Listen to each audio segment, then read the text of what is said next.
There I was in elementary school, my hands clasped around the lunch bag that my mom, just that morning, had placed my lunchbox in. My red lunchbox. Unlike the lunch bags that held soft sandwiches and chips, my lunchbox was hard and sturdy, and every day it would safely hold the lunch of rice and leftovers that my mom had carefully packed. That day, my lunchbox served two purposes. It was the keeper of my mom's love in the form of rich sustenance, and it was my protection. That day, the school bully ran up to me after lunch, taunting me by placing his hands up to his eyes and pulling his eyelids tight. Chinese, Japanese, Chinese, Japanese. This version of taunting and bullying is something most Chinese Americans, like myself, who grew up in the 90s, are familiar with. And most times, I tried to ignore it. But that day, I had had enough. The anger and frustration of being signaled out as different, of being othered, swelled up inside of me, and before I realized it, whack. My lunchbox put a swift stop to his taunting. Now, this was not the first time that I had encountered racism, but it was the first time I had the courage to defend myself. And it was the beginning of my journey.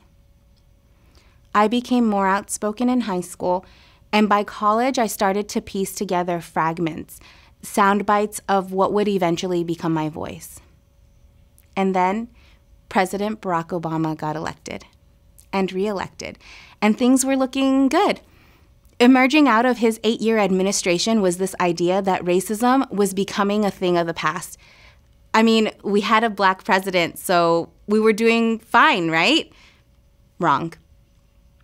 Instead, racism, hatred, xenophobia, Islamophobia, anti-Semitism all seemed to be on the rise, bubbling up from the surface and coming out of the dark corners where it had been waiting, residing.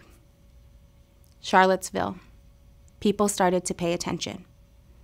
COVID-19, lockdown, pandemic, mask up. He couldn't breathe. Masks up. No justice, no peace. George Floyd, protests swelled. Breonna Taylor, Black Lives Matter. Can't sleep in peace. Can't sleep. China virus. I am not a virus. Atlanta, Georgia. Stop AAPI hate. More and more people started to pay attention. Propelled by a convergence of events, and out of all of this, I came to a very hard realization that if I wasn't part of the solution, I was part of the problem.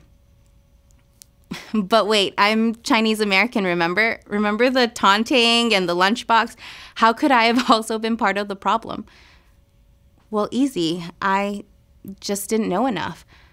The younger me had never learned about the history of Asian Americans in this country, and I hadn't learned about intersectionality and never learned about the complex relationships between the Asian American and Black community. I had never had the opportunity to evaluate the white supremacist ideologies that were steeped and socialized in me. So how could I have known when everything I knew about racism was at the tip of the racist iceberg? It was exposed, and I had never explored below the surface. So I started to read. I consumed every book recommendation, article, podcast, webinar, documentary that was recommended to me. But to be clear, this consumption of knowledge was not about participating in the intellectual masturbation of discussing racism. It was really to build a foundational knowledge so that I could take action, because I wanted to take action. And I wanted to make sure that I did not perpetuate harm in doing so. That was my goal of learning. Self-growth, this just happens as a byproduct. And for a while, I overcorrected. And I am thankful to my partner and my community for pointing this out and calling me in to examine myself. I made two assumptions at this particular juncture of my journey. First, that the problem was with white people. I was targeting people and not thinking about the systems that upheld racism. Second, I assumed that all Black, Indigenous people of color, or BIPOC people, were with the same cause. I had not considered the complexities of internalized racism, anti-Blackness, and the intricacies that exist within BIPOC communities. But thanks to groups and organizations that have been doing anti-racist, anti-bias work for quite some time, I began to learn from them, and I began to change. This also required a lot of internal reflection.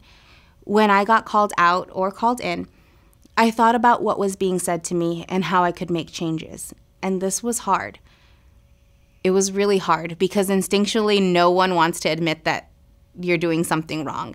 But then you realize that admitting you're wrong opens you up to the opportunity to correct and to get it right. And then a community started to form around me. And in this work, you need community. People say this a lot, but when it comes to the hard, consistent, and never-ending work of fighting racism, or as Dr. Ibram Kendi says, being anti-racist, you have to have a community of people who are willing to call you in and call you out. That community can act as a mirror for you to reflect on. That community can grow you, and that community can grow with you. And finally, I learned not to wait for perfection, because perfection is a white supremacist delusion. Be willing to make mistakes. Have the difficult conversations. I've made many mistakes on this ongoing pursuit of being anti-racist. I've been called in to examine my anti-Blackness. I have been called in to examine how I upheld ableism by putting up content that wasn't 100% accessible. I've even been called in to examine how I was overcorrecting and acting on my biases towards people who were simply on different parts of their anti-racist journey. I've felt shame. I have felt guilt for getting things wrong and for making mistakes. But all in all, I am grateful. I'm grateful for those who poured into me and asked me to examine myself and to make corrections. I apologized for my mistakes and I strive to do better, because this work is not about me or my ego.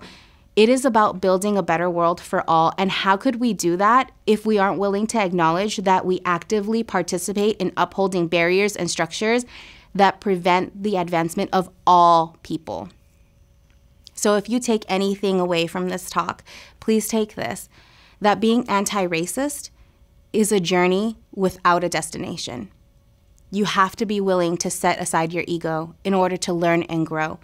Find a community to do all of this with and work towards fighting racism, even though we may make mistakes along the way. What I've shared here today has been shared again and again by people who have dedicated their lives towards liberation. This has simply been my journey that started with a red lunchbox and a schoolyard bully, and I hope it inspires you to take action as well. Thank you.